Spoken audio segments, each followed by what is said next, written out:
He left no writings, never claimed to be a philosopher. Yet his death changed the course of history. This video retraces the extraordinary journey of Socrates, from a young man in the streets of Athens to his final hours inside a prison cell. How did he become the most unsettling voice of his time? Why did the city put him on trial? And what were his final words before he raised the cup of poison?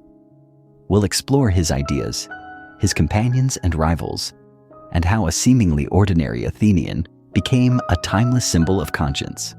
This is not just a life story. It's a reflection on truth, courage, and the cost of staying true to oneself. Share your thoughts in the comments and subscribe for more sleepy bed stories that bring history to life. Each evening, new tales await you here. Socrates was born in the 5th century BC in Athens. In the Deme of Alapec, a suburban area that was part of Attica, Athens had not yet been finally recognized as the hegemon of Hellas, but had already begun to gain strength and glory after defeating Persia in the Greco-Persian Wars. It was a time of restoration, construction, and rapid growth when Athenian democracy was just gaining weight, and the future flowering of art and philosophy was already felt in the air. Socrates' father, Saphroniscus, was, according to legend, a stonemason, or, according to another version, a sculptor. His mother, Phinareta, worked as a midwife. This profession was considered worthy in Athens and required experience, calmness, and precision. The midwife not only delivered babies, but also provided basic medical care to women. Socrates himself later liked to compare his philosophical practice with the craft of a mother, claiming that he helped souls give birth to truth, just as a midwife helps give birth to a child. The family was not rich, and, apparently, did not belong to either the aristocracy or the political elite. Socrates received a traditional upbringing for an Athenian boy, learning to read and write, music, physical training, and the basics of ethics. Like other young men, he attended the Palaestra, a school that combined intellectual pursuits with gymnastics. The Athenian educational system was built on the ideal of kolokagatia, the unity of physical beauty and moral perfection. And although Socrates would later become a symbol of the opposite, his youth was formed in this system. Athens in those days was lively, noisy, and full of contrasts. In the streets, one could hear the voices of merchants arguing over the price of wine or olive oil, the shouts of boys kicking a ball.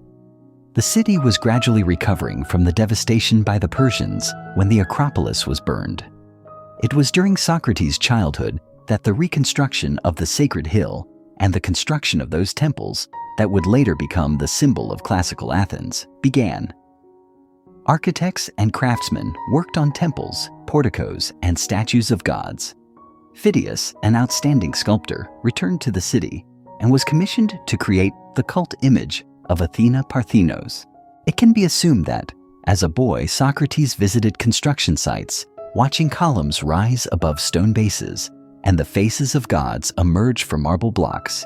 He may have helped his father in the workshop, carried tools, prepared materials, and learned to use a hammer and chisel.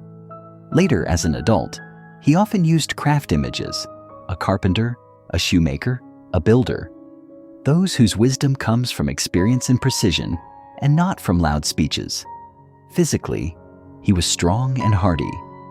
Despite the fact that later ancient authors noted his ugliness, flattened nose, wide lips, prominent eyes in his youth, he apparently did not experience difficulties with physical exertion. Like other Athenians, he had to prepare for future military service. Each young man had to undergo 2 years of aphaia, military education. However, unlike his peers, Socrates did not strive for competitions, did not dream of fame as an athlete or politician. Even in his youth, he showed what Xenophon and Plato would later call his daimonion, an inner voice that kept him from rash actions. He was often thoughtful, silent, and would watch for a long time before saying anything. Some teachers considered him stubborn because he did not accept explanations on faith, but continued to ask clarifying questions. Athens was changing rapidly at that time. democracy was strengthening. The electoral system, citizen participation in court, the work of the People's Assembly, all this became an integral part of the life of the polis. More and more Athenians were getting involved in public affairs, participating in voting, listening to judicial debates, studying rhetoric. The first public schools were opening, teaching the art of oratory. Many young Athenians aspired to a political career or dreamed of becoming orators. Socrates did not follow this path. He showed no interest in rhetoric for the sake of power. Already at an early age, he began to discern in words what seemed to him false, empty embellishment, devoid of meaning. He was more interested in asking what justice is than in learning to convince others of anything. These qualities had not yet been formalized into a philosophical system, but they already outlined the inner core of his nature. A tendency to think, attention to detail, unhurried, but tenacious thought. Perhaps the most important thing in these years was that he grew up in Athens, at a time when a unique intellectual environment was being formed. Itinerant thinkers, the so-called sophists, were increasingly appearing in the city, giving paid lectures and discussions. Citizens began to ask questions about the nature of man, about the state, about the soul.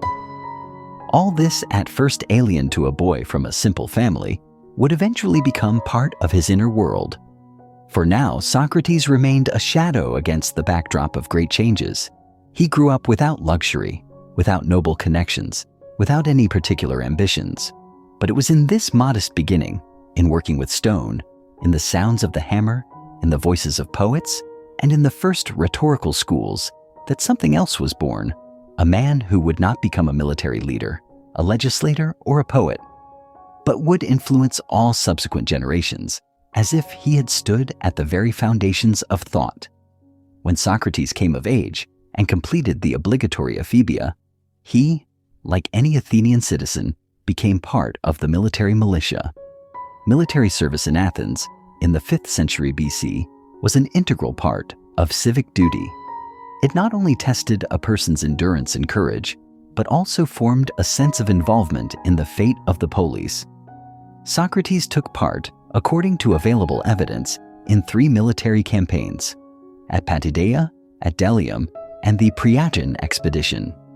He fought in the heavily armed infantry, as a hoplite, in full armor with a spear, shield, and armor. In the campaign against Patidea, as Plato recounts in the Symposium, Socrates demonstrated amazing physical endurance and composure. Alcibiades, who was then a young and admired student, recalled how Socrates stood motionless for hours, immersed in thought. Even in severe frosts, he remained without shoes and did not need additional clothing. When the camp slept, he, according to Alcibiades, continued to think without interruption until he came to a solution to an internal issue at dawn. His steadfastness in battle was also noted. During the retreat, he did not panic, did not lose formation, walked measuredly, maintaining order, and thereby instilling confidence in those around him. During the Battle of Delium, where the Athenians were defeated by the Boeotians, Socrates again demonstrated composure and prudence. Xenophon later claimed that it was Socrates who helped him get out of a dangerous situation, although Xenophon himself was too young to participate in this battle. So the story most likely reflects the general image that had formed about Socrates, rather than a specific fact. But it is reliably known that his behavior in battle was exemplary. He did not rush forward, did not seek glory, but did not retreat unnecessarily. He maintained reasonable caution and, at the same time, internal fortitude. After returning from the campaigns, he found himself in Athens, which was rapidly changing. The polis was experiencing a cultural upsurge, and with it, a philosophical and political turn. Sophists, wandering teachers of wisdom, such as Protagoras, Gorgias, and Hippias, began to appear more and more often on the agora and in the gymnasiums. They taught rhetoric, the art of debating, persuading in court, and constructing arguments for a fee. Protagoras became famous for the phrase, "Man is the measure of all things." Gorgias for his belief in the power of speech as a means of influencing the listener. These thinkers were in fashion. Young people flocked to them, hoping to get a ticket to a political career and social influence. Socrates, apparently, listened to their lectures, asked questions, observed, but quickly discovered that his own aspirations did not coincide with their tasks. He saw how easily the art of speaking turns into the art of circumventing the truth.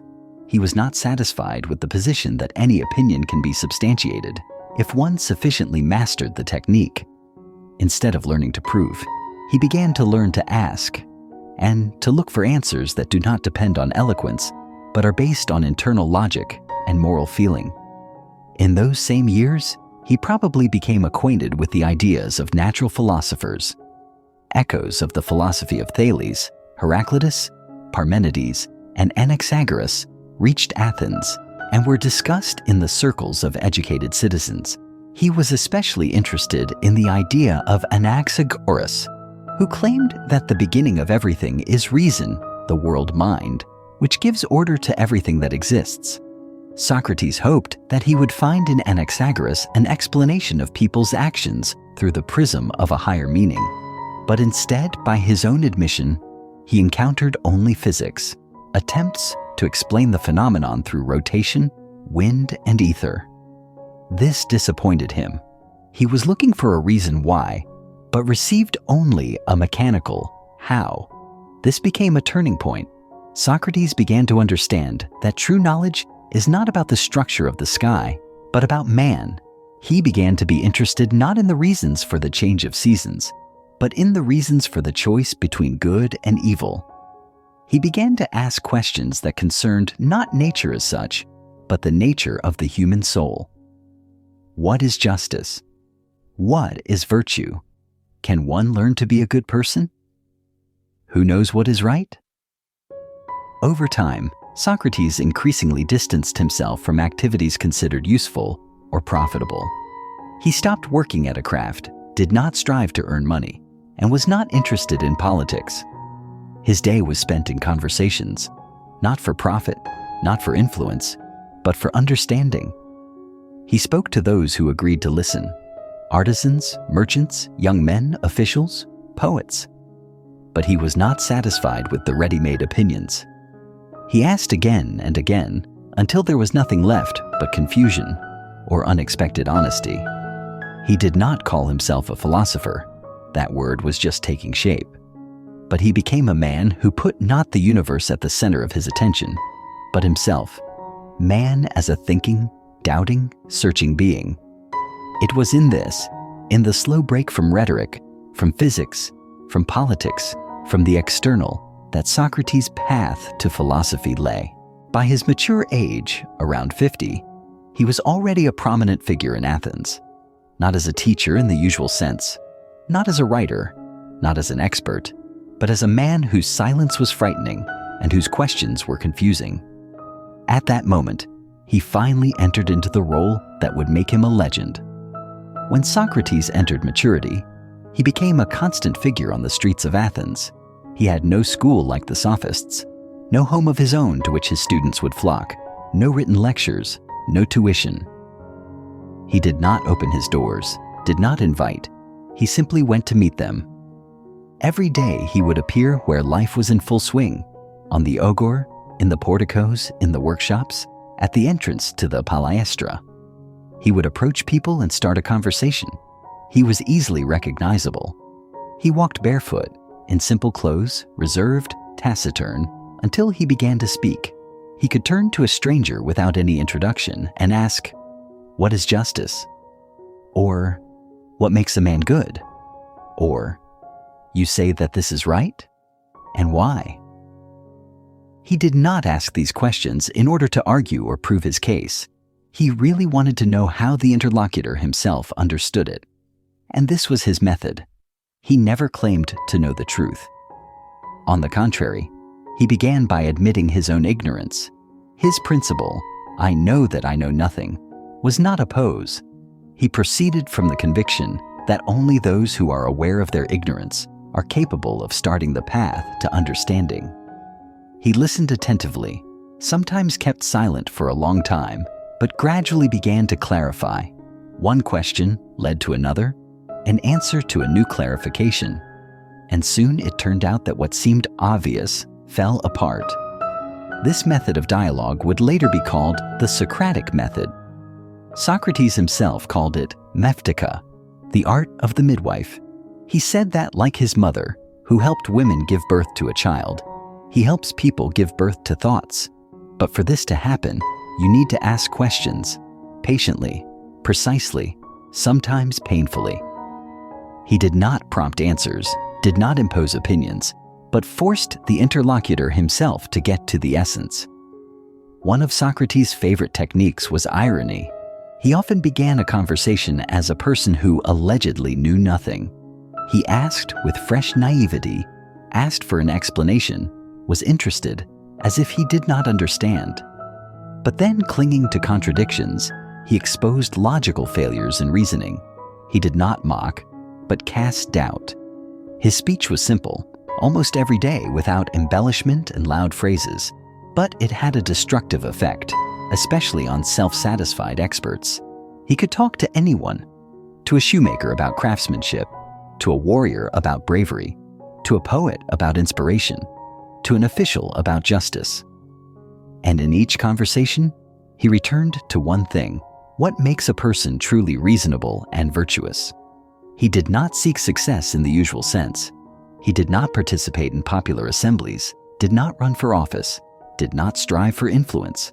But everyone knew him, both those who supported him and those whom he irritated. He especially criticized the sophists, public teachers who taught eloquence for money. He did not condemn them personally, but believed that their approach did not lead to the truth. They taught how to win an argument, but not how to understand. They taught how to speak beautifully, but not to think deeply. For Socrates, truth was more important than persuasiveness. He said that virtues cannot be taught the way literacy is taught.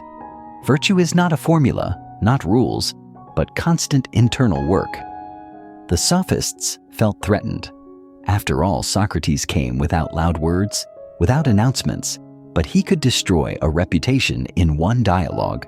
He was not interested in external signs of success. He did not care about prestige, did not take money, did not surround himself with the aura of a teacher. He simply went to people, to thoughts, to questions.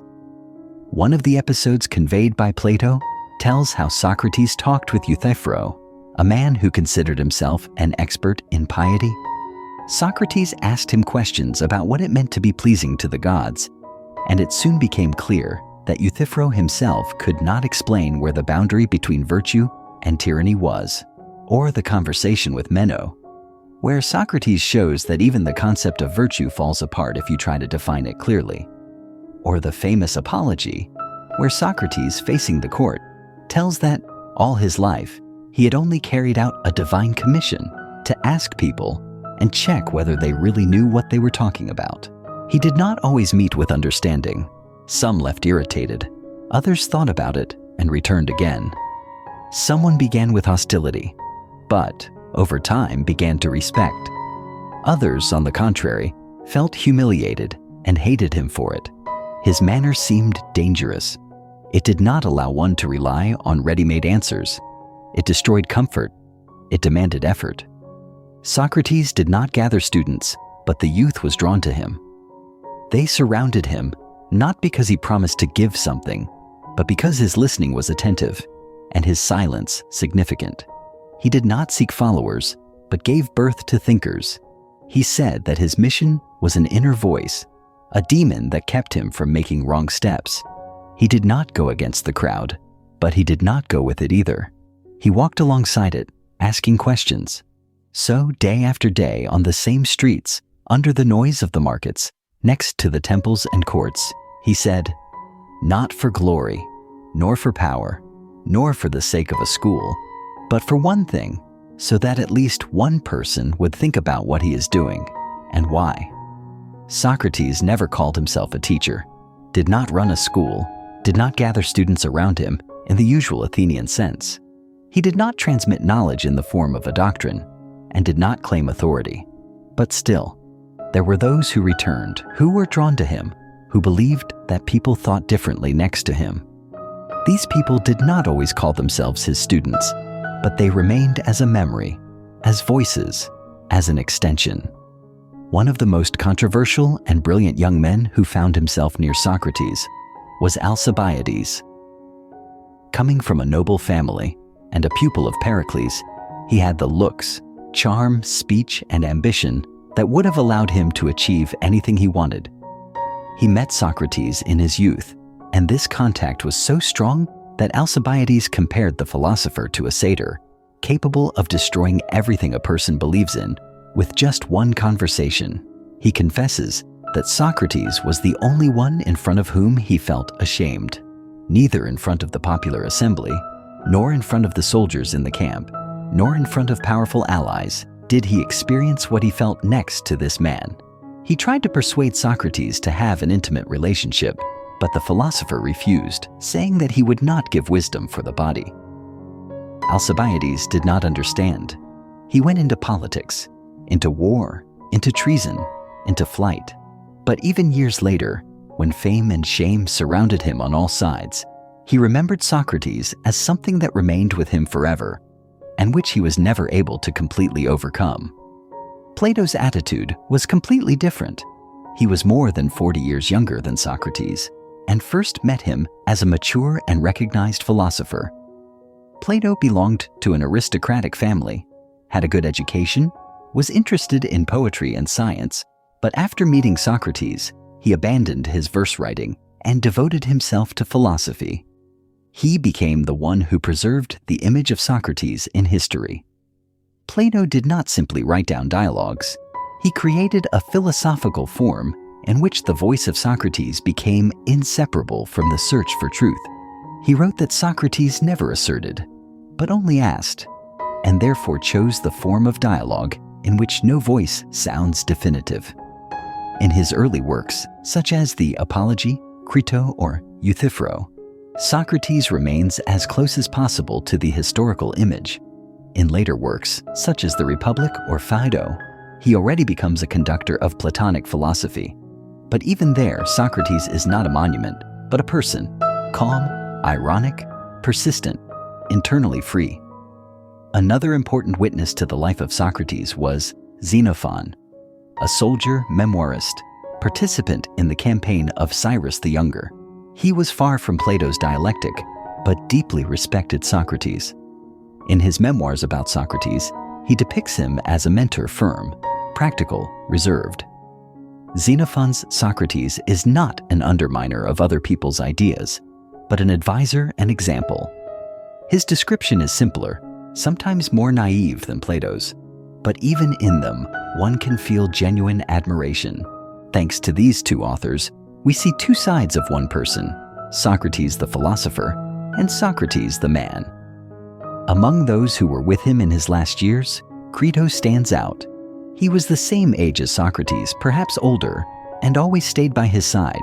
In the dialogue named after him, it is Crito who tries to convince Socrates to escape from prison. He offers to bribe the guards, ensure his escape, and take him to Thessaly. But Socrates refuses, not because he is afraid of the consequences, but because he believes that, by acting contrary to the laws, he will betray himself. Crito does not object. He listens, he understands, he agrees. He stays with him until the end. In the dialogue Phaedo, we see another participant in the events, Apollodorus. He is emotional. He cries. He loses his composure. He was called naive, even stupid, but it was he, like Plato, who stayed with Socrates on the day of his execution. He did not try to argue. He simply was. He remembered. There were others, Phaedo and Crito's friend, Chaerephon, a close companion of Socrates since childhood, mentioned by Plato. Each of them got something different from communicating with him. Some started their own philosophical school, some disappeared, some passed on only their name, but almost everyone who was close to him, in one way or another, became a link in the chain by which the image of Socrates reached descendants. Not everyone perceived him with admiration. There were those who felt a threat in him. He spoke in such a way that people lost self-confidence. He destroyed conventional ideas. Some were simply irritated. Some hated him. He was considered dangerous, especially by those who were afraid of being exposed. He undermined authorities, but did not become an authority himself. He destroyed knowledge, but did not offer a ready-made replacement. He was there, and that was enough to remain in memory, like a stone over which thoughts stumble. But there were also those who took with them one thought, one phrase, one feeling, that it is important to think, that it is more difficult to understand than to seem, that it is more difficult to be honest with oneself than with others. Socrates lived his entire life in Athens, a city that, during his years, experienced not only cultural prosperity and political power, but also military defeat, tyranny, and the difficult restoration of the Republic. He watched the city change, how the crowd becomes judge and legislator, how decisions about life and death are made on the ogor, how glory is replaced by fall. He saw how easily public opinion raises one and casts down another. And all this formed in him a reserved, if not to say skeptical, attitude towards democracy. He was not an opponent of people's power, but he did not consider it ideal. He did not rebel against the structure of the city, but he did not remain silent when he saw that truth and justice retreat before the will of the majority. His reasoning was that governing a state does not require numbers, but knowledge, that the decision of the crowd can be wrong, that voting is no substitute for reasoning. He did not reject democracy, but he refused to swear allegiance to the majority if it was acting unjustly. And although he did not actively participate in political life, did not run for office, did not write speeches, and did not speak at popular meetings, there were moments when his civic position became visible and firm. One of these moments occurred after the naval battle at Arginusi, when the Athenian fleet defeated the Spartans. Many Athenian sailors died in this battle, and the commanders, despite their success, were unable to organize rescue work because of the storm that had begun. Returning to Athens, the 8 strategists who survived the battle were put on trial. Public outrage was great. The relatives of the dead demanded justice, and the demagogues demanded punishment. The trial of the strategists was preceded by a meeting of the Council of 500. It was then that Socrates, acting as one of the 50 Britons, found himself in a position requiring a choice between formally submitting to the will of the majority and following the law. He refused to put to a vote the illegal decision to try all 8 strategists by one vote without the possibility of individual consideration. This refusal caused indignation, threats, and pressure, but Socrates did not give in, even when he knew that his disobedience could entail consequences. His behavior remained in memory as an example of civil fortitude in a situation where the majority demanded blood. A few years later, Athens lost the Peloponnesian War, and in 404 BC, the city was established under the tyranny of the 30 oligarchic group, which came to power with the support of Sparta. Among them was Critias, a former confidant of Socrates, one of his students. The new regime was harsh. Executions were carried out without trial, property was confiscated, and dissidents were expelled. Citizens were deprived of their rights, and the very idea of justice was reduced to obedience. Socrates did not support this regime. He did not participate in its affairs and did not hold any official positions. But the episode associated with the arrest of Leon of Salamis is especially indicative. One of the 30 ordered Socrates and 4 other Athenians to appear at Leon's house and bring him deliberately to his death. Socrates, having received the order, did not argue, did not start a fight, but simply did not obey. He turned around and went home. 7. The others carried out the order. He did not. It was a silent act, without demonstrations, without political speeches, but that was his essence. He did not act against his conscience, even if the authorities demanded it of him. He risked his life. The tyrant did not forgive disobedience, but he was not touched. Perhaps because of personal connections, perhaps because of his position, perhaps because he was not dangerous to the regime, But this act was not forgotten. When democracy was restored a year later, Athens passed an amnesty law prohibiting prosecution of citizens for acts committed under 30. The city wanted to forget, to forgive, to move on, but the atmosphere remained tense. Fear, suspicion, fatigue from upheavals made citizens wary of anything that stood out from the norm. And Socrates stood out. He did not make public statements, but his conversations did not stop. He did not agitate, but his questions continued to reveal the inner emptiness of official judgments. He was not a politician, but his behavior was a constant reminder. A citizen is not a voter, but a thinker, not a subordinate to the crowd, but a conscientious person. In addition, they could not forgive him for his social circle. His relationship with Alcibiades, who twice betrayed Athens, and with Critias, who became one of the most cruel tyrants, was perceived not as a coincidence, but as a symptom. People began to see Socrates as a source of decay, influence, doubt.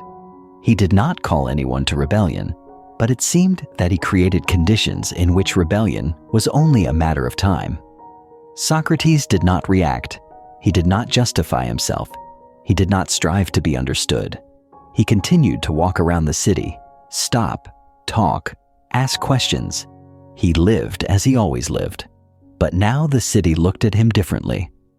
In the spring of 399 ABC, Socrates was about 70 years old. Athens, by this time, were in a state of wounded calm. The Peloponnesian War had ended in defeat. The regime of the 30 tyrants had left a trail of mistrust and fear. The restored democracy was trying to establish a new stability. Citizens strove for order, predictability, and the preservation of traditions, and anything that went beyond the usual caused anxiety. It was in this atmosphere that the figure of Socrates began to be perceived not as a philosophical oddity, but as a threat. The formal accusation against Socrates was brought by a citizen named Meletus, a young poet and little-known public figure. He was supported by Anytus, an influential representative of the Democratic Party, and Lycon, who was connected with theatrical circles. Each of them, in his own way, felt dissatisfaction with the philosophers. Anytus, as a person connected with traditional values. Meletus, as a young zealot of religion. Lycon, as a defender of popular morality. The charge included two main points: impiety, disrespect for the gods that the city honored, and the introduction of new deities and the corruption of youth. According to Athenian law, these formulations could entail the death penalty. It was not a question of private blasphemy, but of undermining public order. If a person educates young people in the spirit of doubt, if he questions the foundations, if he speaks of an internal daemon instead of state gods, then he threatens the foundations of the polis. The hearing took place in Helium, the highest people's court in Athens. The jury was large. 501 citizens were chosen by lot. All of them were equal judges and had to vote with stones at the end of the hearing. Black for accusation, white for acquittal. The accusers spoke first.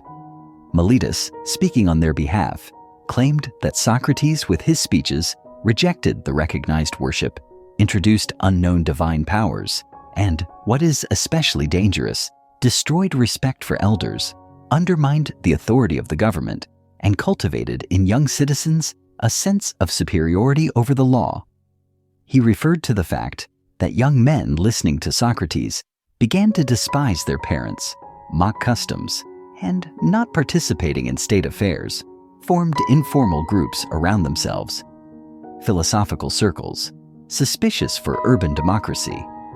When Socrates' turn came, he went to the rostrum and began his speech in defense. It has come down to us in Plato's record under the title Apology of Socrates, and, as far as can be judged, much in it is conveyed close to the authentic content. Socrates spoke calmly, without pathos, refusing to resort to the usual methods of defense. He did not bring children to court, did not ask for mercy, did not evoke pity. He analyzed each accusation in detail. As for the divine, he claimed that he believed in the gods, not necessarily those depicted in myths and statues. He spoke of a daemon, an inner voice that warned him, kept him from making mistakes. He did not see this as a contradiction with the religion of the city. On the contrary, he considered it a manifestation of divine reason. He reminded the jury that the Delphic oracle, in response to a question from his friend Chaerephon as to who was the wisest of men, had pointed to him, to Socrates. Then he began to wonder, what is this wisdom if he himself feels that he knows nothing?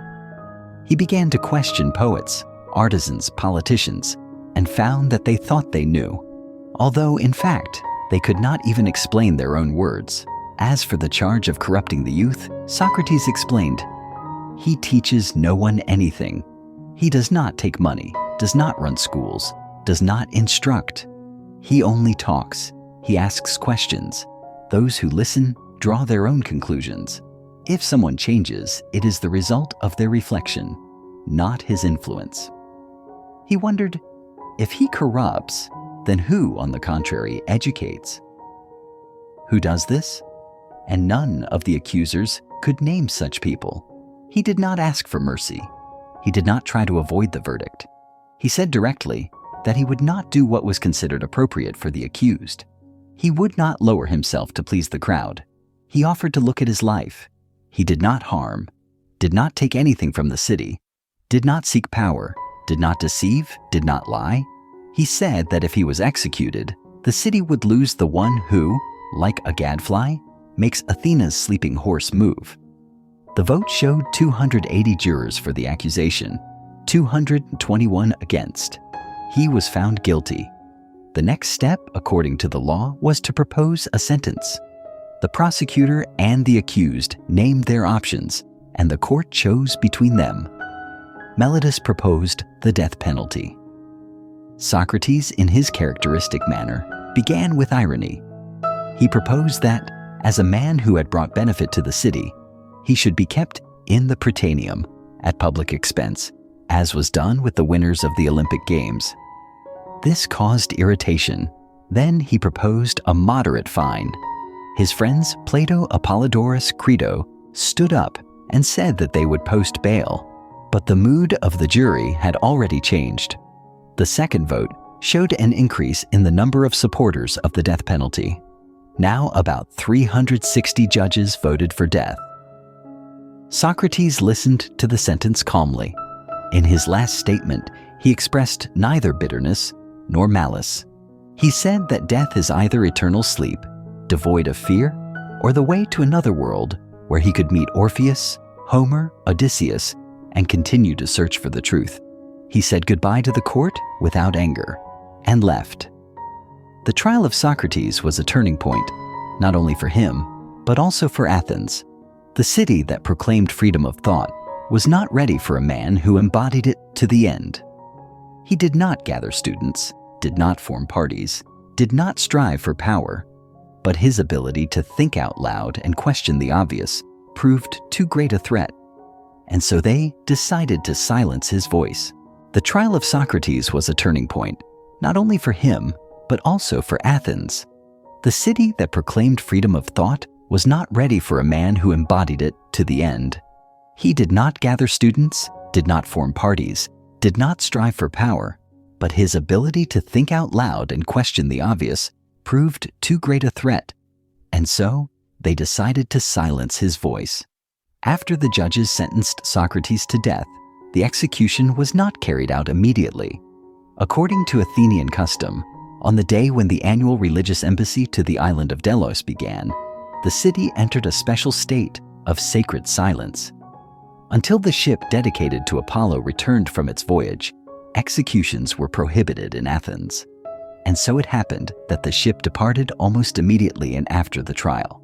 So Socrates remained in prison for more than 30 days, waiting for the envoys to return. He spent all these days in an ordinary city prison, without privacy, without harsh conditions, but also without luxury. His cell was simple, but access to it was open. Crito, Apollodorus, Phaedo, and others, his close ones, came to him daily. Plato, as he himself later wrote, was ill and was not present on the day of the execution. But the memories of the last conversations were preserved in his dialogues. The prisoners and the guards treated Socrates with respect. The jailer, who was to serve him poison, later said that he had never met a person so calm and pure in his attitude to death. Conversations in prison did not touch on despair or hatred. Socrates did not curse the court, did not express resentment, did not complain about fate. He continued to do what he always did, conversed. The topics remained the same: the nature of the soul, the meaning of virtue, the essence of philosophy. But these conversations now sounded with a special depth. They became final, not as an end, but as the result of a long journey. In the dialogue Phaedo, built as a recollection of one of the students, the day of execution is described. But before that day, there were others, filled with conversations about how philosophy is preparation for death, that renunciation of the physical, of fear and passion, leads to true knowledge. Socrates said that death is either the end of perception, similar to deep sleep, or the transition of the soul to another form of existence where it can continue the path of knowledge. He did not claim to know how everything is arranged after death, but he was not afraid of it either. He said that a philosopher is someone who strives for liberation from delusions, and therefore for freedom. One of the most touching episodes is connected with Crito's attempt to organize an escape. Everything was ready: money, help, a way to Thessaly. The guards could be bribed, but Socrates refused. He did not want salvation if it required breaking the law. He believed that he could not accept the protection of the state in life and reject its decision in death. He said that the injustice committed against him did not free him from responsibility to himself. If he ran away, he would betray not the city, but his philosophy. On the day the sacred ship returned, almost all who had been with him in the last week came to the prison. It was about noon. The jailer came in and, avoiding his eyes, said that the hour had come. He asked for forgiveness and said that he admired Socrates' steadfastness. He nodded, thanked him, and asked for the poison. Before drinking, Socrates continued the conversation. He asked the jailer how hemlock works and followed his instructions. The poison gradually paralyzes the body, starting with the legs. To speed up the action, Socrates walked around the cell a little, then lay down and began to say that first he was losing feeling in his fingers, then in his legs. He did not ask anyone to leave, did not turn away, did not hide his eyes. When he said that the numbness was rising higher and his breathing was becoming shallow, he said the last words quietly but clearly: "Crito, we are indebted to Asclepius. Give him the rooster." What exactly he meant is still debated. Some believe that he was giving thanks for the healing from life. Others that it was just a custom, a sacrifice to the god of healing, as a promise that must be fulfilled. The important thing is that even at that moment, he was not thinking about himself. After a few minutes, he fell silent. One of the students closed his eyes. No one screamed, no one ran out of the room, no one cursed the judges. Everyone stood silent, some with tears, some in deep thought, and only Apollodorus, unable to restrain himself, burst into loud sobs. But even then, no one panicked. This was not death as a tragedy. It was finality accepted without horror. So Socrates left without leading a single party, without conquering a single city, without building a single temple. He simply lived as he said, and died without betraying himself. When Socrates died, there were no funeral processions, official speeches, or funeral orations in Athens. His body was not carried out into the public square. His name was not mentioned in the decisions of the ecclesia. His image was not carved in marble, but in private conversations, in workshops, on the streets, and in gymnasiums. The words carried his name, and increasingly, not as the name of the condemned, but as the name of the lost. The city did not stir immediately. Officially, nothing changed. The trial was legal. The procedure was followed. The execution of the sentence took place without incident. But over time, a feeling began to grow. For some, it was vague, for others, clear, that something wrong had happened. The death of Socrates did not bring order, did not eliminate the danger, did not strengthen morality. On the contrary, it left an anxious silence in which the thought of his departure gradually turned into a reproach. The first to react were his friends. Crito took care of the burial. Phaedo went to Elis, where he began to tell his students about their last conversations. Apollodorus, according to his memories, was deeply affected by the loss. Plato turned out to be the most decisive. It was he who turned Socrates from a man into a philosopher, from a participant in a dialogue into a voice that would speak through the centuries. Plato began writing dialogues soon after the death of his teacher. He did not create a biography, did not describe the events of his life in detail, did not write treatises. He left Socrates the form in which he existed during his life, the form of a question. In his writings, Socrates continues to converse with politicians, poets, sophists, young men and women. He asks, clarifies, brings the thought to the limit. In early dialogues, such as Apology, Crito and Euthyphro, the image of Socrates is close to the historical one. In the later Phaedo, Republic, and Parmenides, he becomes the bearer of Platonic philosophy.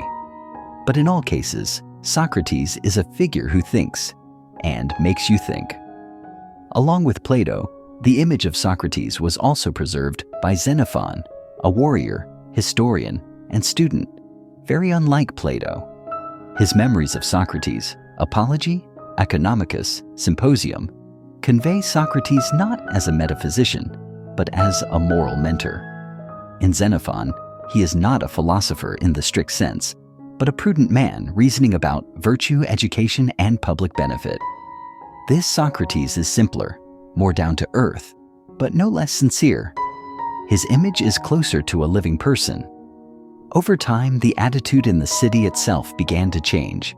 Several years passed, and more often voices were heard saying, the sentence was a mistake. They tried him not for a crime, but for his way of life. They tried him not for breaking the law, but for not being able to keep silent. Gradually, the figure of Socrates himself became a measure, not of how to live, but of how to remain yourself to the end. History did not record the cancellation of the sentence, but in Athenian memory, it turned out to be burdensome. No one boasted about participating in the trial. The name of Melitus disappeared from all sources. Anytus continued his political career, but with a shadow behind him. Later, during the strengthening of Athenian democracy, the trial of Socrates itself began to be cited as an example of how even a free city could stumble. And the image of Socrates went beyond Athens. He was mentioned by Antisthenes, Diogenes, Aristippus, and Speusippus, the students of his students. Every school of philosophy, the Stoics, the Cynics, the Skeptics, the Peripatetics, the Epicureans, addressed him in one way or another. Even when they argued with him, they did so with respect. He became the beginning, not as a founder, but as a question. In Rome, Cicero called Socrates the first to bring philosophy down from heaven to earth, from the stars to man. In the Middle Ages, his figure was perceived in two ways. Some Christian authors considered him a pagan of light, others too proud to need revelation. In the Renaissance, he became a symbol of the sage, able to live according to reason. In the 19th century, a hero of individual dignity, and in the 20th century, the voice of inner freedom. He did not create a doctrine. He did not found a school. He did not write down a single line. Everything we know comes from others, but this is precisely what made him not a teacher, but an example, not a mentor, but a memory. He did not become a martyr because he did not want to be one. He did not strive for death. He simply did not retreat. He did not want to become famous. He simply lived as he said. And he left not in a loud gesture, but in quiet fidelity to himself. Thus began a legend, not fictitious, but lived through by many generations as an inner experience. Socrates became not just a name, but a way of seeing. If philosophy really begins with wonder, then he was the first to teach this.